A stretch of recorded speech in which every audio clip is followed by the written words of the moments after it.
Now the Three Martini Lunch with Greg Corombos and Jim Geraghty. Happy Friday and welcome to the Three Martini Lunch. I'm Brett Winterble, sitting in for Greg Corombos, joined alongside Jim Geraghty from National Review Online. Hey, Jim, how are you? I'm doing pretty good. Pretty dramatic day or dramatic, evening last night, Brett. Sure was. It sure was. Well, what do you say we get going on some of these martinis right out of the box? Here is a good martini. I know it's hard to believe there's a good martini in the mix of all this odd and terrible news. If the GOP's biggest objection to amnesty is a path to citizenship, Obama's plan doesn't do that. That's a big revelation there, Jim Geraghty.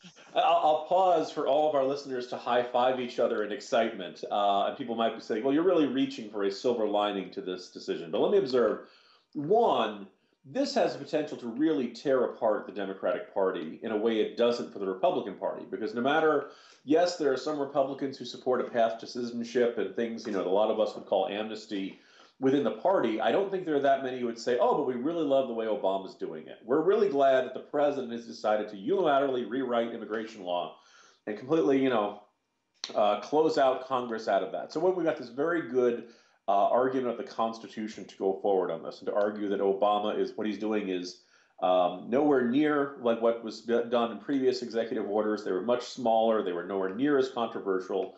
Obama basically did blackmail to say, look, you're going to either pass what I want or I'll do it by executive order, which is not the way our system is supposed to work. And on this one, look, if this is really, if he insists that this plan has addressed the worst injustices of our immigration system, well, okay then, we're done. It's set. We took care of it. Now we can pass a big border security bill. We can do the stuff that we want to do because he just went out and said this executive order is going to take care of the problem that I want to take care of. So there is a bright spot here. There is a silver lining. It's not all bad. We can get off the ledge a little bit. All right. Well, it's going to be interesting to see how this kind of unfolds over the next couple of days and couple of weeks. And as we roll up to the new Congress and senators being sworn in, it is going to be an interesting fight, no doubt. Now, there is a bad component to this. While this is still pretty lawless, you contend in this bad martini that the new slogan is "I dare you to impeach me." Yeah, and some of this is coming from my colleague Stanley Kurtz, who's pointed out that Hillary Clinton was every bit as supportive of this as anybody else, and the justification was, well, Congress just isn't willing to do what I think needs to be done, so I will do it. Now, and of course, obviously, look, this is blatantly unconstitutional. Obama said as much in previous speeches when he wanted the amnesty activists to get off his back. He said, "I'm not emperor. I can't do these sorts of things." And now he's turning around and doing it. So, in a way, look, and periodically, all the radio ads and a lot of the campaign materials put forth by Democrats, particularly targeted the African American community, was Republicans are talking up impeachment. Clearly, they want Republicans to attempt to impeach President Obama because there's no way they'd ever get 67 votes in the Senate, which would be required to remove him from office. Right. Certainly, Joe Biden counts as a form of impeachment insurance. And the idea is so it's not going to go anywhere. But if the Republicans did go forward with that, it would stir up the Democratic base. And, oh, can you believe how outrageous this is? And they're out of control. And they're doing this out of racism and, all that kind of stuff. So Obama kind of was daring the Republicans to impeach them. And because if he doesn't get it with this, you have to wonder, is he going to keep pushing this button for the next 2 years? Is he going to keep, doing things that are more and more blatantly unconstitutional, daring Republicans to try to impeach him in a way that, in a move that he's convinced will be a political winner for him? Now, for people who might think, oh, that never happened, that's kind of a strategy of the whole government shutdown. Obama was convinced that whenever happened in the government shutdown, he would come out the winner and the opposition would come out more hurt than this. So we have a conflict, a president with a really intense appetite for conflict, which is both constitutionally not so great and unnerving and just kind of points to a chaotic couple of years coming in Washington. Oh my gosh, it's reminiscent of the guy in high school that likes to run up to you and quote make you flinch. It's there you go. Actually, yeah, that's a very good, a perfect metaphor there, Brett.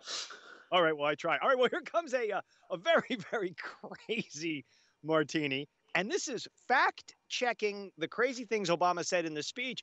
And who do we have the fact checks coming from? You got the AP, you got the Washington Post, and say it ain't so. Jay Carney?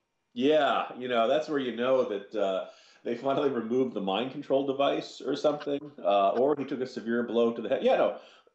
On the one hand, you have a molecule of sympathy for Jay Carney because, after having previously been sent out to defend the indefensible as White House press secretary, he's now asked to come out and defend the indefensible as a talking head on CNN. And he reached the point where it's just not defensible, where he could say, look, they showed him all the times Obama said, I can't do this. I don't have the authority.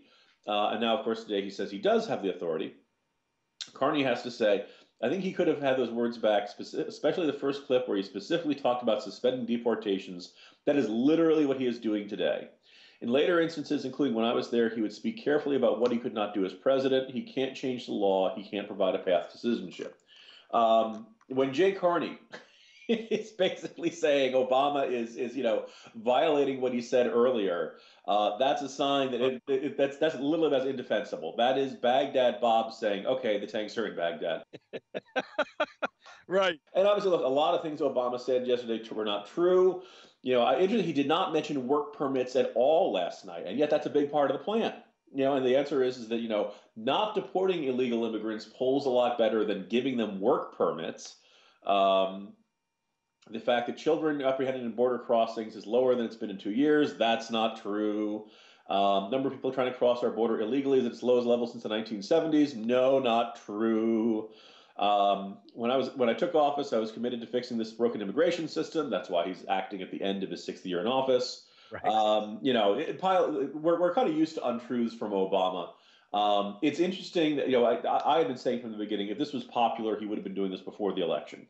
So he knows it's unpopular. He was probably very pleased that the major networks did not show his speech last night. It was only shown by Univision. And I kind of have this feeling the more attention that is spotlighted on this, particularly the work permits angle, the more trouble it's going to be for the president. So as a result of that, we have a bunch of crazy lies from the president in a national address. Where's Joe Wilson when we need him? Absolutely. All right. Well, there's your good Martini. The fact that the GOP's biggest objection to amnesty was a path to citizenship. Obama's plan doesn't do that. That should be a very interesting debate. The bad, the fact that this is still a pretty lawless move, and that the new slogan appears to be, I dare you to impeach me. This is going to be a really interesting next couple of years. And finally, the crazy stuff Obama said in the speech, as fact-checked by AP, the Washington Post, and the former apologist for the president, Jay Carney. Well, Jim, I can't imagine what's going to come down over the next couple of days, but I know you and Greg Corombos will get together on Monday with the Monday edition of the 3 Martini Lunch and break it all down and, yes, have people thinking and laughing at the same time. Have a great weekend, man. Thank you, Brett. Best to you. Thank you. I'm Brett Winterble. That's Jim Geraghty. This is the 3 Martini Lunch. We'll talk to you on Monday.